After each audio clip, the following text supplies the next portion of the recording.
Welcome to another video. First off, I just want to say a big shout out to everyone in the Kingdom Rush Battles Discord community. Link is in the description. And these tips are general and not specific to any deck or hero, but will help you to get to Stadium.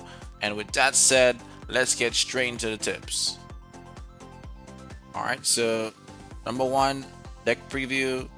The deck preview is very important. This is where you look for weakness in your opponent's deck and try to find out, what boosters you would pick based on what you saw. And most importantly, you need to remember that. And not to get carried away once you see a Thunderbird or Green Dragon, because that may not be a weakness for your opponent. And for this guy here, he doesn't have barbs. He has a Tesla which can attack air, but the Archmage is a magic defense. So like a yeah, so the Thunderbird or a Call of Dragon would be good for this, guy if you got that. So that is what you need to remember also. And he has a Tesla, so a Broodmother wouldn't be good to pick for this guy. So that's just an example of what I would pick and like what you could pick. You have to look for what boosters that can counter their towers. Number two, try to stay calm. You don't want to panic and rush to build towers without knowing what booster is gonna come or which direction the creeps are gonna go. This will help you to have more control of what's happening in game. Number three, starter tower. All right. So in previous arenas, you could place a starter tower based on the map you got and work around that. I know we're all guilty of this, myself included. I still do it to this day, but in new arenas, you can't really do that. I've seen cases where I've placed a starter tower only to let me lose on the first wave. And also, don't be afraid to sell a tower and place a new one, or the same, whether it be the same one or a different one if needed. That have saved me so many times that I've lost count. And while on the topic of that, the maps have different spawns, meaning the creeps will come out in different ways. And also in the new arena, there are like two spawns per map, so you need to pay attention to the spawn before placing the tower. There's one map, especially where there's some response some birds, and it makes the birds make it so difficult to clear that wave. And I've seen even a lot of players losing on that wave. That has been one of the major concerns for a lot of players. So I'm just gonna show you a quick gameplay of that right here. All right, so I found that Magnus has been the contender, one of the best heroes to use on the new arenas, due to him being flexible, being able to teleport. That's a huge advantage versus having a dragon. Dragon doesn't really do good against flying units, so Magnus or Alora would do really good versus those birds. Alright, so choke point. Try to have a choke point or multiple if possible on the map. You know, this is like in an area where the creeps get the most damage or an area for stalling. And it's like having a barracks down and towers to support you along with your hero. It's like stopping them in their tracks, and having a good choke point, can sometimes be the deciding factor on whether you win or not. Just like what you're seeing right here. All right, there we go. Choke point right on the end, and yep, we won that because we had a better choke point than the enemy. All right, number five, spells. Spells are by far the most important tool other than your towers, and timing is everything when using them.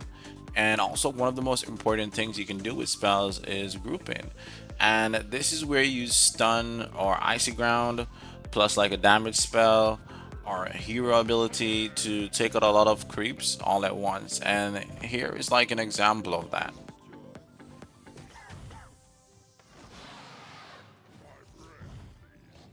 All right, number six. Alright, I call this the Eagle Eye. And you need to also pay close attention to your opponent tower placements and upgrades. You can't just be there and you're like your own little world, like thinking that all I have to do is survive and I'll be good. Then, that can cause you to not be able to counter your opponent's tower skills. Example, if you're going up against musketeers, a musketeer player, like a good counter is like having more than one targets, and and that's by like building more barracks so your hero doesn't die all the time.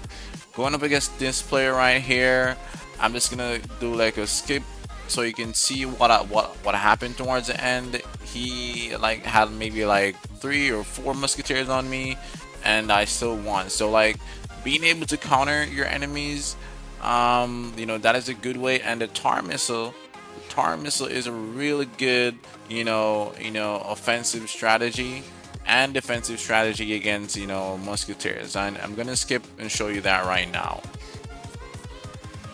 Alright, so as you can see, he has 4 musketeers on me, and I'm still, I'm still in this. I'm still in the fight, and you know, as you can see, selling towers, all the steps that I, advised before, selling towers, rebuying the same tower. In this case, it would be a barracks because as you saw, I, sold the barbarian tower and then I repurchased it. So it's like it kind of helps to like stall the boss in a way. So it helps in a lot of ways, not just as I mentioned or earlier in the video, like being able to do that is like a lifesaver because he has musketeers at the end. There's no stalling for him, So yeah, that's how you counter a musketeer. 7, saving money. Alright, so saving money is a very good way to counter your opponent and boosters. Also, don't just buy an upgrade because you have the money for it. Use upgrades where necessary and when necessary.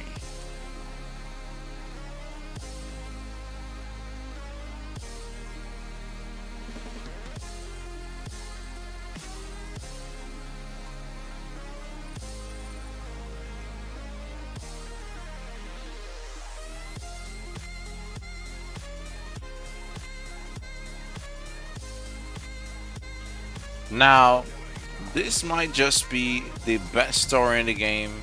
It's an absolute game changer. Being able to send your opponents little gifts, to make things harder for them, is a great way to put the match in your favor. And here are some ways that I have, found that you can use to like counter Archmage. And number one is mirroring. So this is where you place the Archmage in the same location that your opponent did, and what you do is to wait for them to send the creep over to your side, and then you just send them back. And this is where saving money comes in. If you don't have the money to do it, you can't do it. So as you can see here in this match, that did happen a few times. I sent over something, he sent it back, and it's all comes down to proper managing of your grouping of your creeps, and being able to let that happen when it's the teleportation happen when it's supposed to happen. Because if you don't manage your troops properly, it's gonna teleport before or after. It may send something small over that can be easily killed. May even send over some of your creeps that gives you extra gold. So it's important to group your troops, get rid of them out of that Archmage area. And in this match I couldn't really mirror his placement because he's using a different dragon. He can and he's using icy ground instead of stun, so it wasn't possible for me to mirror. If I had mirrored, probably I would possibly leak. I did end up losing this match, however, but I'm just put it here to show that everybody, lose the match sometime, and it's part of the game. And it's something that, as I mentioned, you have to, it's something that you gotta get used to. And another way to counter is like just not, picking boosters that can be teleported. And there's some cases where you have to, based on the boosters you get, but you just want to pick something that, if it does get teleported, you can handle it. So that's how, is a good way to counter it.